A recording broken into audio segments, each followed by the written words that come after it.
In 1949, the English philosopher Gilbert Ryle published The Concept of Mind. In this book, he attempted to give an account of the mind by analysing how we actually talk about mental states and processes in our daily lives.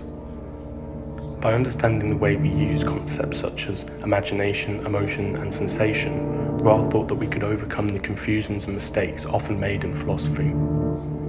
In particular, he rejects what he sees as the dominant view in the philosophy of mind. He calls this the official doctrine. This sees the mind as a private realm of appearances and ideas, separate from the body and inaccessible to the rest of the world. Against this, Ryle argues that we can't really separate mind and body. When we talk about the mind, we're often talking about a person's tendencies towards certain kinds of bodily behaviour. He writes, "When we characterise people by mental predicates, we are not making untestable inferences to any ghostly processes occurring in the stream of consciousness, which we are debarred from visiting. We are describing the ways in which these people conduct parts of their predominantly public behaviour." Ryle gets to this view through his criticism of the official doctrine.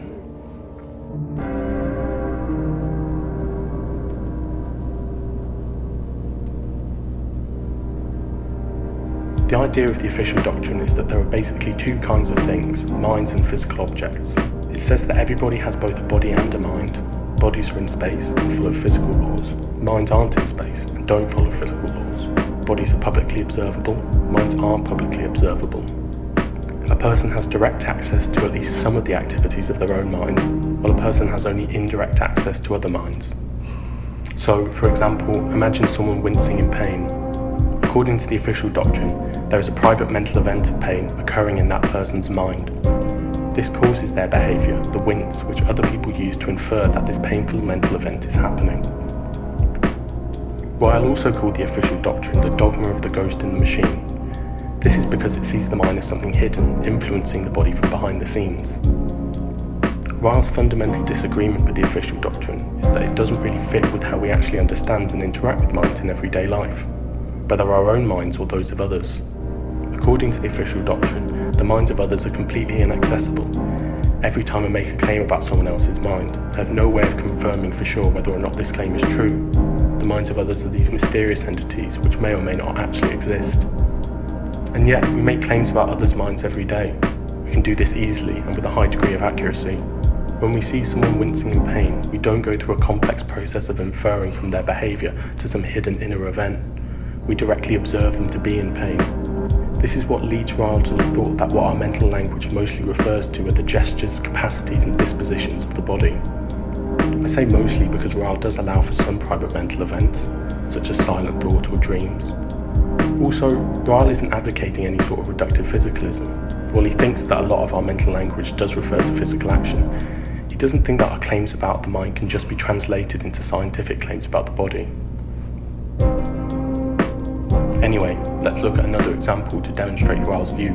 According to the official doctrine, when we call a person shy, what we're saying is that their mind has some unobservable property, shyness, which causes them to avoid large crowds and to be quiet around new people. But on Ryle's view, all we mean when we say that someone is shy is that they have a disposition to behave in this way.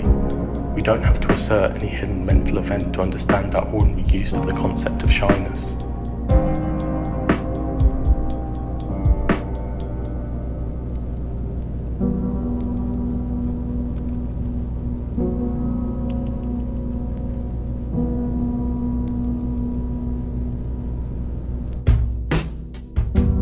I think Ryle gets to the heart of how inconsistent the official doctrine is with our everyday experience.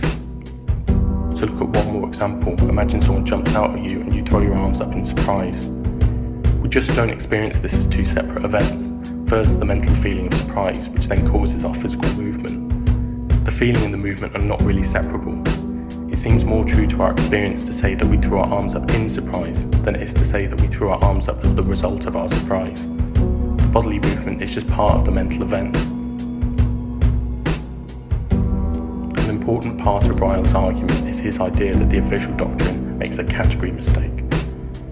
It's quite hard to define exactly what a category mistake is, but we can demonstrate it using an example of Ryle's. Imagine someone who visits Oxford or Cambridge for the first time. They visit all the colleges, libraries, offices and so on. They then say, "I've seen all the colleges, libraries and offices, but where's the university?" Their mistake is a category mistake because they take the university to be in the same category as the colleges, libraries and offices. They think that the university is another building, separate from but similar to them. They don't realise that, in fact, the university is nothing more than the colleges, libraries and offices. It's a certain way in which these things are organised. We make the same kind of mistake when we fall for the official doctrine. We might see a person's various capacities, dispositions, gestures, facial expressions and so on, and still ask, where's their mind? What we don't realise is that we've been observing their mind at work all along.